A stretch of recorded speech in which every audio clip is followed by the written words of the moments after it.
ఉండేనా ఇప్పుడే వచ్చిందా ఈ సమస్య? ఈ సంవత్సరమే కేసుగాడు ఉండగా మంచిగా వచ్చింది. ఆయన కడుపు చల్లకుండా దేవుని లెక్క వేసిండు మాకు. వీని ఎత్తుకపోను, వీని ఊరేసుకొని సావా. వీడు వచ్చినాక మాకు ఈ గతి వచ్చింది. వాడు మా గతి వానికి వెళ్ళడానికి వస్తుందో రాదు. కరెంట్ ఇస్తలేడు, ఈ ఊరే దొరుకుతలేదు. ఓ ఏడుసుడు. ఏం చేయాలి? వేసిన పొలాలు ఎండిపోయినాయి, మొక్కజొన్న ఏళ్ళు ఎండిపోయినాయి, జుట్లు వేసినాయి. ఏం చేయాలమ్మా మేము?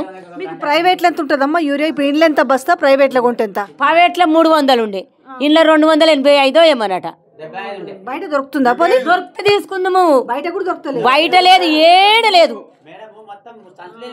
సంచులు లేవు, ఏడ లేదమ్మా. ఉన్నాక మేము తీసుకోమా.